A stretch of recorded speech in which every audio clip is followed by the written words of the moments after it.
पिछले video lesson में यानी इस वीडियो के पार्ट 1 में हमने सीखा था कि किस तरह से हम सप्लाई ऑफ सर्विसेज की एंट्री टैली प्राइम में डाल सकते हैं और उसका इनवॉइस या बिल हम प्रिंट कर सकते हैं।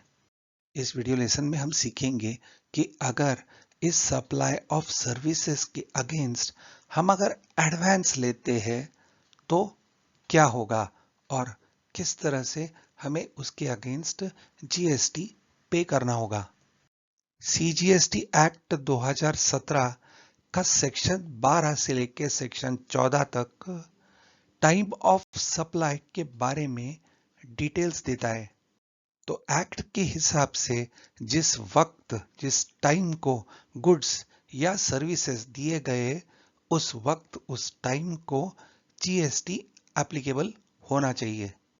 और यही अगर हम हमारे कस्टमर से एडवांस लेते हैं तो टाइम ऑफ सप्लाई शुरू हो जाता है जिस वक्त को जब हम कस्टमर से एडवांस लेते हैं।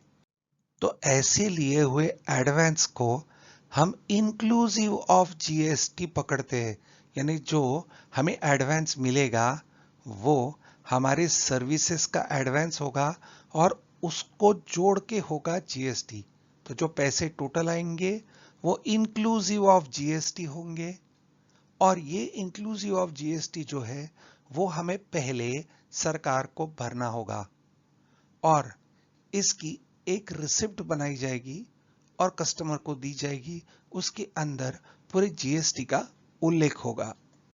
तो जीएसटी जब पहले आया था तब सर्विसेज और सप्लाई ऑफ गुड्स दोनों पे अगर हम एडवांस लेते हैं तो हमें जीएसटी भरना होता था, पर बाद में केवल इसे रखा गया है सर्विसेज पे लिए हुए एडवांस पे। यहां हमें एक बहुत ही महत्वपूर्ण बात समझनी है। हम अगर GSTR 1 मंथली फाइल करते हैं और अप्रैल के महीने में हमने एडवांस ले रखा है तो अप्रैल के महीने में हमें इस एडवांस पे जीएसटी भरना होगा और हम हमारे सर्विसेज का बिल कस्टमर को देने वाले हैं मई के महीने में। तो इसलिए यह एडवांस देना इस महीने में ही मैंडेटरी हो जाता है। फिर अगले महीने यानी मई में हम हमारे कस्टमर को बिल देंगे, वो पूरे सर्विसेज का अमाउंट होगा। तो हम वो पूरे सर्विसेज के ऊपर जीएसटी इनवॉइस पे लगाएंगे और उसे माइनस करेंगे हमने पहले भरे हुए जीएसटी में से। तो इस वीडियो लेसन में हम केवल सीखेंगे कि किस तरह से हम हमारे कस्टमर से एडवांस ले सकते हैं और उसके अगेंस्ट जीएसटी कैलकुलेट करके कैसे वो जीएसटी की लायबिलिटी हम बढ़ा सकते हैं, यानी हमें जीएसटी भरना होगा। तो ये हम सीखेंगे। फिर आगे के वीडियोस में हम सीखेंगे कि किस तरह से हम इनपुट क्रेडिट एडजस्ट करते हैं और अगले महीने ये भरा हुआ जीएसटी हमारे जो मई में जीएसटी भरेंगे उसमें से माइनस करते हैं। तो ये और एक वीडियो इसके बाद में होगा जो वीडियो नंबर 3 होगा। तो सबसे पहले हम अब जाएंगे टैली में और हमारे एडवांस रिसिप्ट की एंट्रीज रिकॉर्ड करेंगे। तो हमारी सैंपल कंपनी पहले से सिलेक्टेड है। हम 1,18,000 का एडवांस लेने वाले हैं जोशी इलेक्ट्रिकल से। तो रिसिप्ट का वाउचर रिकॉर्ड करने के लिए हम जाएंगे वाउचर्स में। अब लेंगे F6 रिसिप्ट और ये ऑर्डिनरी रिसिप्ट नहीं है, ये स्पेशल रिसिप्ट है। दो चीज, एक तो ये नंबर, हम वाउचर नंबर को कस्टमाइज करेंगे, पर जैसे हमने कहा ये कोई ऑर्डिनरी रिसिप्ट नहीं है, इसलिए हम क्लिक करेंगे स्टार्ट एडजस्टमेंट पे या देंगे अल्टर जे। जब हम स्टार्ट एडजस्टमेंट पे क्लिक करेंगे तो हमें मिलना चाहिए स्पेशल प्रोविज़न जो ये एडवांस रिसिप्ट को रिकॉर्ड कर सके, पर हमें यहाँ कुछ भी मिलता नहीं है। इसका कारण ये है कि हमें F11 फीचर्स में टैली में ये देना होगा। तो हम जाएंगे कंपनी में और लेंगे फीचर्स, या सीधा F11 भी हम कीबोर्ड पे दबा सकते हैं। फिर enable goods and services tax को हमने यस किया है और यहाँ एंटर देंगे तो नीचे यहाँ ऑप्शन आता है enable tax liability on advance received. तो यहाँ आके इसको करेंगे यस। इनेबल टैक्स लाइबिलिटी, किसे इनेबल करना है? टैक्स लाइबिलिटी को। हमारी टैक्स लाइबिलिटी हमें पेमेंट करनी है। क्यों? On advance receipt. तो देंगे यस और देंगे कंट्रोल ए। फिर से फीचर्स को एक्सेप्ट करेंगे, कंट्रोल ए। अब हम जाएंगे स्टार्ट एडजस्टमेंट में, तो हमें यहाँ अब मिल रहा है एडवांस रिसिप्ट। जब हम ये एडवांस रिसिप्ट सिलेक्ट करेंगे तो यहाँ आ जाएगा एडवांस रिसिप्ट। अब हम पहले हमारा वाउचर नंबरिंग कस्टमाइज कर देते हैं। तो रिसिप्ट का वाउचर रिकॉर्ड करने के लिए हम जाएंगे वाउचर्स में। अब लेंगे F6 रिसिप्ट, और ये ऑर्डिनरी रिसिप्ट नहीं है, ये स्पेशल रिसिप्ट है। दो चीज़, एक तो ये नंबर, हम वाउचर नंबर को कस्टमाइज करेंगे, पर जैसे हमने कहा ये कोई ऑर्डिनरी रिसिप्ट नहीं है, इसलिए हम क्लिक करेंगे स्टार्ट एडजस्टमेंट पे या देंगे अल्टर जे। जब हम स्टार्ट एडजस्टमेंट पे क्लिक करेंगे तो हमें मिलना चाहिए स्पेशल प्रोविज़न जो ये एडवांस रिसिप्ट को रिकॉर्ड कर सके, पर हमें यहाँ कुछ भी मिलता नहीं है। इसका कारण ये है कि हमें F11 फीचर्स में टैली में ये देना होगा। तो हम जाएंगे कंपनी में और लेंगे फीचर्स, या सीधा F11 भी हम कीबोर्ड पे दबा सकते हैं। फिर enable goods and services tax को हमने यस किया है और यहाँ एंटर देंगे तो नीचे यहाँ ऑप्शन आता है enable tax liability on advance received. तो यहाँ आके इसको करेंगे यस। इनेबल टैक्स लाइबिलिटी, किसे इनेबल करना है? टैक्स लाइबिलिटी को। हमारी टैक्स लाइबिलिटी हमें पेमेंट करनी है। क्यों? On advance receipt. तो देंगे यस और देंगे कंट्रोल ए। फिर से फीचर्स को एक्सेप्ट करेंगे, कंट्रोल ए। अब हम जाएंगे स्टार्ट एडजस्टमेंट में, तो हमें यहाँ अब मिल रहा है एडवांस रिसिप्ट। जब हम ये एडवांस रिसिप्ट सिलेक्ट करेंगे तो यहाँ आ जाएगा एडवांस रिसिप्ट। अब हम पहले हमारा वाउचर नंबरिंग कस्टमाइज कर देते हैं। तो यहाँ वाउचर नंबर 1 है, हम जाएंगे गो टू में, फिर लेंगे अल्टर मास्टर। हम अल्टर करना चाहते हैं वाउचर टाइप, रिसिप्ट वाउचर को हम अल्टर करना चाहते हैं। हम मेथड ऑफ वाउचर नंबरिंग लेंगे automatic manual override. Prevent duplicate को करेंगे यस।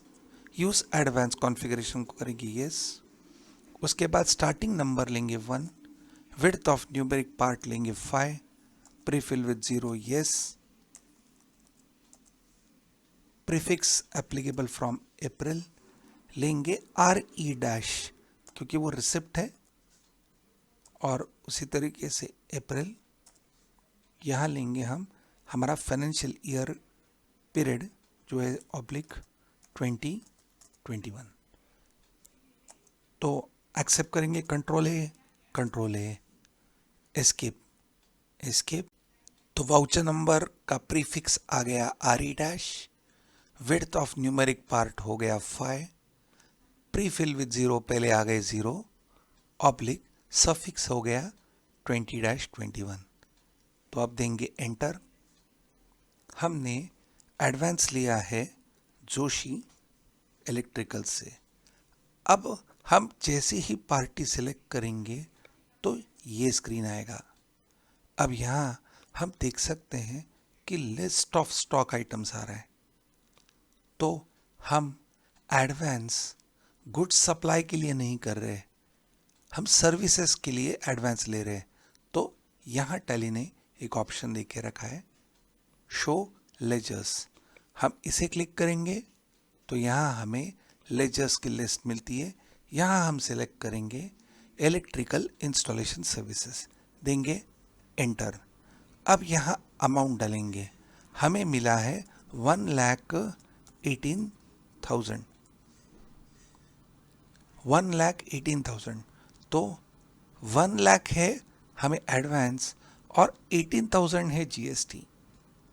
तो ये ऐसा अमाउंट फिक्स नहीं रहता है, हमने आसानी से आपको हम समझा पाए इसलिए हमने ये फिगर ली है। कस्टमर कितना भी एडवांस दे सकता है, पर हमने उदाहरण में लिया है 1,18,000, तो 18,000 होगा जीएसटी। जोशी इलेक्ट्रिकल्स ये महाराष्ट्र की पार्टी है, इसलिए यहाँ आ गया सीजीएसटी और एसजीएसटी। तो जैसे ही हम एंटर दबाते हैं तो यहाँ एक बार बैक स्पेस देंगे तो यहाँ टैक्सेबल वैल्यू आ गया है 1 लाख, 9% है 9,000 और 9% स्टेट टैक्स है 9,000। तो हमने फिगर इंटेंशनली ये ली ताकि आपको अच्छी तरह से समझ सके। तो अब ये हम एंटर दबाएंगे, एक और बार एंटर, एंटर। यहाँ आ गया एडवांस, क्योंकि हम एडवांस ले रहे हैं तो बिल वाइज डिटेल्स में सिलेक्ट करेंगे एडवांस। यहाँ हमारा जो रिसिप्ट नंबर था वो आ गया। अब एंटर देंगे, डेबिट देंगे हम बैंक अकाउंट को, पर हमने यहाँ बैंक अकाउंट क्रिएट नहीं किया है तो कैश ले लेंगे। नॉर्मली चेक तो बैंक से लिए जाते हैं, पर हम सिलेक्ट करेंगे कैश, चल जाएगा हमारे स्टडी के लिए 1,18,000। नरेशन को छोड़ेंगे ब्लैंक और वाउचर कर देंगे एक्सेप्ट। हमारा एडवांस रिसिप्ट का वाउचर एक्सेप्ट हो गया है। एक बार दबाएंगे पेज अप, वाउचर दिख रहा है। अब देंगे प्रिंट, प्रिंट करने के लिए देंगे कंट्रोल P और यहाँ लेंगे प्रीव्यू। तो अगर हम यहाँ प्रीव्यू लेते हैं तो हमें एक ऑर्डिनरी रिसिप्ट हमारी मिल जाती है, पर हम यहाँ देंगे एस्केप और करेंगे कॉन्फ़िगरेशन। अब कॉन्फ़िगरेशन में यहाँ एक ऑप्शन है प्रिंट जीएसटी एडवांस रिसिप्ट, यहाँ देंगे एंटर तो वो हो जाएगा यस। एक बार देंगे एस्केप और अब लेके प्रीव्यू। तो ये है एक एडवांस रिसिप्ट जो हम हमारे कस्टमर को दे सकते हैं। इसे जूम करेंगे Alt Z, तो ये हमारा कस्टमर का नेम और एड्रेस। हमने क्यों एडवांस लिया है, इलेक्ट्रिकल इंस्टॉलेशन सर्विसेज के लिए 1,18,000, और जो हमने टोटल अमाउंट लिया है उसमें जीएसटी है 9%, 9,000 और 9,000, और यहाँ सर्विस अकाउंटिंग कोड हमारा दिख रहा है। तो इस तरह से एक रिसिप्ट जो टैक्स की रिसिप्ट है ये हम हमारे कस्टमर को दे सकते हैं।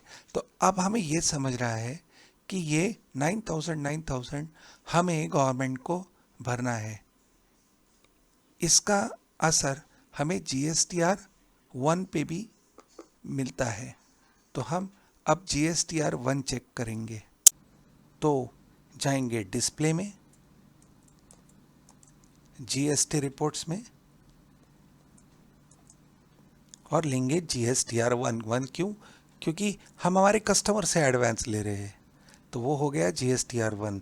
नीचे आएंगे तो हमें मिलेगा अमाउंट अनएडजस्टेड अगेंस्ट सप्लाई। यहाँ हमें GSTR 1 में ये डिटेल्स मिल रही है। अब हम यहाँ देंगे एंटर, तो महाराष्ट्र का एक ट्रांजैक्शन है, फिर से देंगे एंटर। अब यहाँ हमें दिख रहा है कि ये एडवांस रिसिप्ट है, टोटल 1,18,000। अनएडजस्टेड, क्योंकि ये एडजस्टमेंट की नहीं है हमने अब तक, केवल एडवांस लेके रखा है। तो नीचे ये टेबल को जरा समझेंगे। इधर है balance liability to be booked. हमने 1,18,000 एडवांस ले रखा है जिसमें टैक्सेबल अमाउंट है 1 लाख और उसमें 9% सेंट्रल टैक्स और 9% सेल्स टैक्स। 9,000 और 9,000 हमें लायबिलिटी अब तक बुक करनी है। ये तो केवल टैली ने दिखा दिया है। अब तक हमने हमारी लायबिलिटी 9,000 से नहीं बढ़ाई है। तो जब हम ये लायबिलिटी बुक करेंगे तो ये जो फिगर्स है वो यहाँ से हट के इस कॉलम में दिखेगी जो है लायबिलिटी बुक्ड। तो हमें कुछ फिगर्स याद रखने हैं। सबसे पहले टैक्सेबल अमाउंट जो है 1 लाख, फिर परसेंटेज यानी 99% और अमाउंट 9,000। तो हम जर्नल में जाके ये एंट्री ले सकते हैं। पर टैली प्राइम में यहाँ एक बटन दिया है स्टार्ट एडजस्टमेंट। ये क्लिक करने के बाद हम ये एंट्री लायबिलिटी जो हमें बुक करनी है उसकी एंट्री हम पास कर सकते हैं। पर हम पहले समझेंगे कि जर्नल F7 जर्नल डालना या ये डालना कौन सा बेहतर है। तो पहले हम जाएंगे गो टू में, फिर लेंगे क्रिएट वाउचर, अब लेंगे F7 जर्नल। अब ये ऑर्डिनरी जर्नल नहीं है तो हम लेंगे start adjustment, type of duty है GST। अब यहाँ नेचर ऑफ एडजस्टमेंट, क्या एडजस्टमेंट कर रहे हो? तो हम करना चाहते हैं इंक्रीज ऑफ टैक्स लायबिलिटी। हम हमारी लायबिलिटी बढ़ाना चाहते हैं। हमने कस्टमर से पैसा लिया है, उसके साथ GST भी लिया है, पर भरेंगे कब? तो हम ये टैक्स भरना चाहते हैं, इसके लिए हम इंक्रीज ऑफ टैक्स लायबिलिटी करना चाहते हैं। तो एडिशनल डिटेल्स में बोले क्यों करना चाहते हो? तो हम लेंगे कि हमने एडवांस रिसीव किया है। तो यहाँ ऑप्शन है on account of advance receipts. तो जब हम एंटर देंगे तब ये डिटेल्स ऊपर आ जाती है। उससे आसान होगा कि यहीं हम इस रिपोर्ट में जब स्टार्ट एडजस्टमेंट दे देते तो यहाँ इंक्रीज ऑफ टैक्स लायबिलिटी अपने आप आ जाता है और यहाँ हम सिलेक्ट कर सकते हैं on account of advance receipts, देंगे एंटर।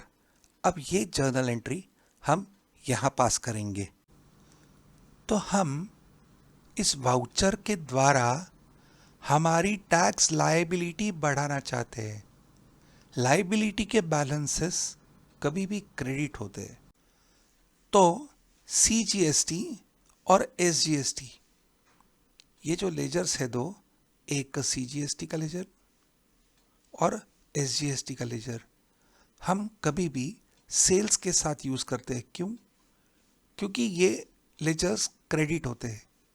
हमें ये CGST SGST भरना है तो हम इस वाउचर में क्रेडिट करेंगे CGST और SGST के लेजर्स को 9,000 से। इससे हमारी टैक्स लायबिलिटी बढ़ जाएगी। तो हम क्रेडिट कर रहे हैं लायबिलिटी को और हमें डेबिट करना है। तो डेबिट किसको करना होगा ना? तो डेबिट करने के लिए हम एक लेजर बनाएंगे, लेंगे क्रिएट, लेजर का नाम देंगे tax paid on advance receipt. आप ये ना सोचे कि हमने टैक्स भर दिया है। हम ड्यू कोर्स में टैक्स तो भरने वाले हैं, पर जब भरेंगे तब पैसा तो जाएगा और ये पैसा हम एडवांस में दे रहे हैं क्योंकि बाद में हम बिल बनाने वाले हैं। तो बाद में ये जो GST हम लोग अभी भरने वाले हैं वो माइनस करने वाले हैं। इसलिए इसे हम स्टोर करके रखेंगे एक एसेट करके। तो ये tax paid on advance receipt होगा अंडर करंट एसेट्स, देंगे कंट्रोल है। हम डेबिट कर रहे हैं एक एसेट को, टोटल अमाउंट कितना होगा 18,000, और क्रेडिट कर रहे हैं हम CGST। जैसे हम CGST लेते हैं तो यहाँ परसेंटेज पूछा जाएगा, तो हमारा CGST है 9% और टैक्सेबल वैल्यू है हमारी 1 लाख। आपको याद होगा उस चार्ट में हमने दिखाया था जहाँ लाइबिलिटी टू बी बुक्ड में था, अमाउंट है यहाँ 1 लाख, परसेंटेज है 9, तो ये आ जाएगा यहाँ 18,000, इसको चेंज करेंगे और देंगे 9,000 और क्रेडिट होगा SGST। फिर से परसेंटेज और टैक्सेबल वैल्यू आ गया 9,000। तो हमने यहाँ क्या किया है, हमने हमारी लायबिलिटी बढ़ाई है 9,000 से और डेबिट करके रखा है एक एसेट जिसका नाम है tax paid on advance receipt. Provide GST details हम लेंगे यहाँ यस। अब यहाँ हम लेंगे हमारे पार्टी का नाम जिससे हमने एडवांस लिया है, वो है Joshi electricals. Place of supply Maharashtra, regular, GST number आ गया, इधर party type not applicable, enter. Narration को छोड़ेंगे ब्लैंक और इस वाउचर को एक्सेप्ट करेंगे। एक्सेप्ट करने के पहले हम एक बात आपको दिखाना चाहते हैं कि यहाँ डेट अपने आप 30 अप्रैल आ गई है, क्योंकि हमने ये वाउचर डाला स्टार्ट एडजस्टमेंट में से, तो वहाँ हमने जर्नल लिया था, तो अपने आप स्टार्ट एडजस्टमेंट के कारण ये डेट 30 अप्रैल हो जाती है। तो हम जब एक्सेप्ट करेंगे तो फिर से हमारे रिपोर्ट में आ जाएंगे, देंगे एंटर। हम यहाँ वाउचर में गए थे स्टार्ट एडजस्टमेंट के द्वारा, तो अब हम देख सकते हैं कि यहाँ balance liability to be booked हो गया है पूरा ब्लैंक, और ये अमाउंट आ गए हैं लायबिलिटी बुक्ड के अंदर। यानी हमें जो टैक्स 9,000 भरना है उसकी लायबिलिटी हमने बुक कर दी है, यानी अब हमें ये 9,000 पे करना है। अब एक बार देंगे एस्केप और एक बार एस्केप। जैसे ही हम यहाँ एस्केप देंगे तो हम देख सकते हैं कि ये तो अमाउंट अनएडजस्टेड तो दिखने वाला है, क्योंकि अभी भी अमाउंट हमने पे नहीं किया है, पर यहाँ एक आ जाता है जो है 7 टैक्स लायबिलिटी एडवांस रिसीव्ड, और ये टैक्सेबल अमाउंट है और 18,000। तो हमें अब ये टैक्स भरना है, तो टैक्स अमाउंट में हमारी 18,000 से बढ़ोतरी हो गई है और हमें टैक्स पेमेंट अभी हमारी लायबिलिटी बन रही है 1,39,740। तो ये हमारे टोटल लायबिलिटी में अब ये अमाउंट ऐड हो गया है। अगले वीडियो लेसन में हम सीखेंगे कि ये जो लायबिलिटी है वो हम कैसे पे कर सकते हैं, पर हमें ये पे करने की आवश्यकता नहीं है। क्यों? हमारी लायबिलिटी है 1,39,740 और हमारे पास इनपुट क्रेडिट पड़ा है जो है 3,03,150। यहाँ लिखा है टोटल ITC अवेलेबल, यानी हमारी जो हमने परचेस किए हैं उसके ऊपर हमने जो GST भरा है वो हमारे लायबिलिटी से ज़्यादा है, तो हमें टैक्स भरने की आवश्यकता नहीं होगी, पर हमें एडजस्टमेंट करनी होगी जहाँ ये अमाउंट कम हो जाए और GSTR1 में ये अमाउंट 0 हो जाए, ताकि हमें कुछ भी नहीं भरना है। कौन से महीने के लिए? अप्रैल के महीने में। वहाँ हम हमारा जो टैक्स पेमेंट है वो 0 हो जाएगा और हमारे पास जो इनपुट क्रेडिट होगा वो हो जाएगा कम। तो ये करेंगे अगले वीडियो लेसन में। Thank you.